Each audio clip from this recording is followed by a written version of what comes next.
అదరగొట్టే కారం రంగు రుచి ఆచి కారం పొడి. ఐబొమ్మ నిర్వాహకుడు ఇమ్మడి రవి కేసును ఉచితంగా వాదించి అతన్ని బయటకు తీసుకొస్తానంటూ సలీం అనే న్యాయవాది ముందుకు వచ్చారు. విశాఖ జిల్లా పెదగదిలి సాలిపేటలో ఉంటున్న రవి తండ్రి అప్పారావును ఆయన కలిశారు. కేసును వాదించేందుకు కొన్ని పేపర్లపై సంతకాలు పెట్టాలని కోరగా తాను నిరాకరించినట్లు అప్పారావు తెలిపారు. తన ఆరోగ్యం సహకరించినందుకు కోర్టుల చుట్టూ తిరగలేనని రవి తండ్రి చెప్పారన్నారు. గతంలో సలీం ఆంధ్రప్రదేశ్లో సంచలనం సృష్టించిన మాజీ సీఎం వైఎస్ జగన్మోహన్ రెడ్డి కోడికత్తి, గులకలరాయి కేసులను ఆయనే వాదించారు. ఆ కేసుల్లో ముద్దాయిలకు బెయిల్ తెప్పించి పెట్టారు. ఇక ఇప్పుడు ఐబొమ్మ రవి కేసును కూడా వాదించేందుకు ముందుకు వచ్చారు. చట్టం ప్రకారం అతడిని అరెస్టు చేసినట్లే అదే చట్టం ప్రకారం ముద్దాయి తరపున వాదించడానికి తాను సిద్దమని ప్రకటించారు. రవి హక్కుల కోసం వృత్తి ధర్మంగా పోరాడతానని సలీం అన్నారు.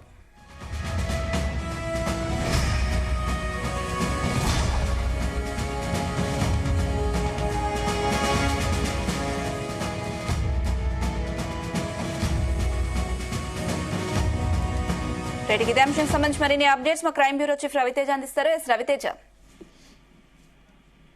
ఐబొమ్మ నిర్వాహకుడు ఇమ్మిడి రవి కేసుని ఉచితంగా నేను వాదిస్తానంటూ సలీం అనే ఒక న్యాయవాది ముందుకొచ్చినటువంటి వార్త ఇప్పుడు తీవ్ర వైరల్ గా మారింది. విశాఖపట్నం పెద్దగదిలి సోలిపేటకు చెందినటువంటి తన తండ్రి రవి దగ్గరికి వెళ్లి, అప్పారావు దగ్గరికి వెళ్లి, రవి తరపున నేను ఈ కేసును వాదిస్తాను, ఈ పేపర్ల పైన తనకు సంతకాలు కావాలి, దీన్ని ఇమీడియట్ గా నేను ఫ్రీగా రవిని బయటికి రప్పియగలుగుతాను అంటూ కూడా తన తండ్రి అప్పారావు దగ్గరకు వెళ్లి తను ప్రాధేయపడినప్పటికీ తను మాత్రం ఆరోగ్యపరమైనటువంటి సమస్యలను ఎదుర్కొంటా ఉన్నాను, నేను ఈ పేపర్ల పైన సంతకాన్ని పెట్టలేను అంటూ కూడా దాన్ని నిరాకరించినట్టుగా తెలుస్తోంది.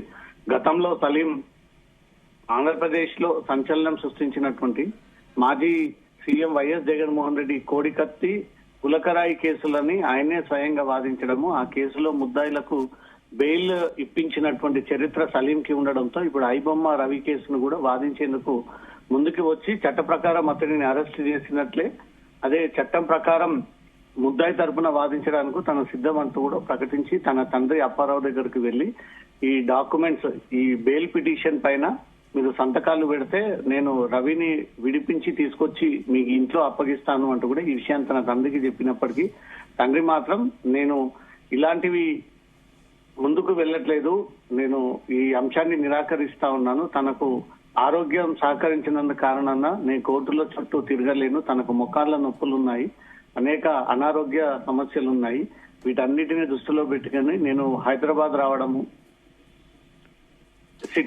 సిసిఎస్ కార్యాలయం ముందు తిరగడము, ఒక 4 కేసుల్లో ఇప్పుడు నిందితుడిగా ఉన్నాడు కాబట్టి ఒక కేసులో అతనికి బెయిల్ వచ్చినా మిగతా 3 కేసుల్లో కూడా రవిని మళ్ళీ జైల్లో పెట్టేటువంటి అవకాశం ఉంది. ఇప్పటికే ఒక పక్క 5 రోజుల పాటు కస్టడీని సిసిఎస్ పోలీసులు నిన్న అదుపులోకి తీసుకున్న తర్వాత ఇంకా 4 రోజుల పాటు ఇమ్మిడి రవిని విచారించి తనను కోర్టులో ప్రొడ్యూస్ చేయనున్నారు. ఈ 4 రోజుల పాటు ఎట్టి పరిస్థితుల్లో బెయిల్ వచ్చేటువంటి అవకాశం లేదు కాబట్టి ఈ కస్టడీ ముగిసినటువంటి వెంటనే తిరిగి వాళ్ళు కోర్టులో ప్రొడ్యూస్ చేయగానే జైలుకి పంపిన తర్వాత అప్పుడు బెయిల్ పిటిషన్ దాఖలు చేసేటువంటి అవకాశం ఉంది. తన తండ్రి మాత్రం బెయిల్ పిటిషన్ విషయంలో క్లారిటీ ఇవ్వకపోగా తనకు అనారోగ్యపరమైనటువంటి సమస్యలు ఉన్నాయి, తనకు ఈ కోర్టుల చుట్టూ తిరిగేంత టైం లేదు, ఇప్పుడు ఆ వయసు కూడా లేదు, నేను ఈ బెయిల్కి ఒప్పుకోవట్లేదంటూ కూడా సలీం అడ్వకేట్ తీసుకొచ్చినటువంటి పిటిషన్ల విషయంలో తను నిరాకరించినట్టుగా సమాచారం అందుతుంది. మరి ఇమ్మిడి రవి విషయంలో బెయిల్ ఎవరో పోతా ఉన్నారు, ఎప్పుడైపోతా ఉన్నారు,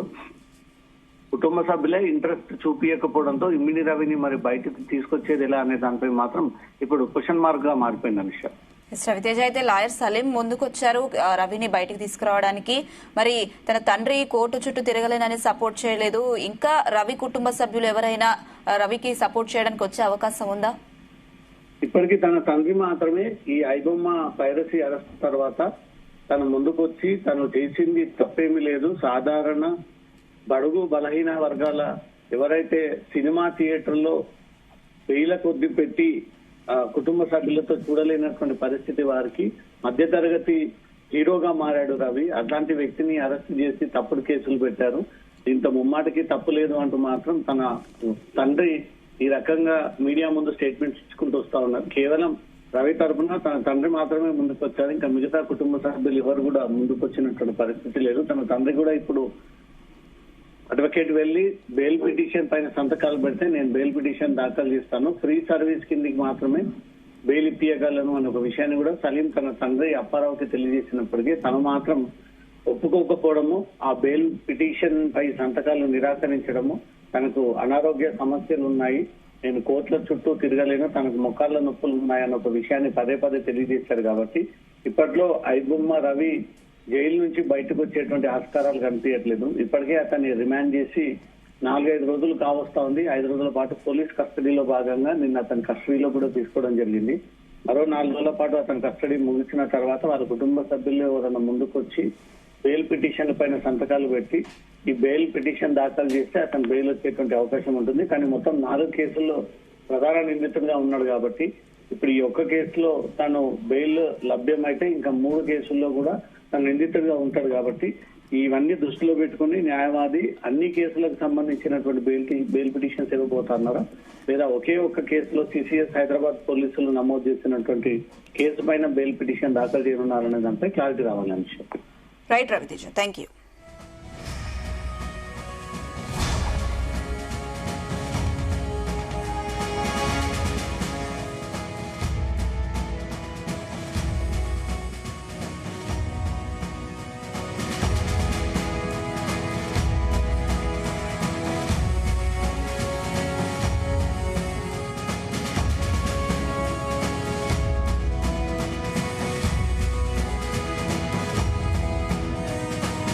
గుమగుమల వంటలే వంటలే తెరకొట్టే కారం రంగు రుచి ఆచి కారం పొడి.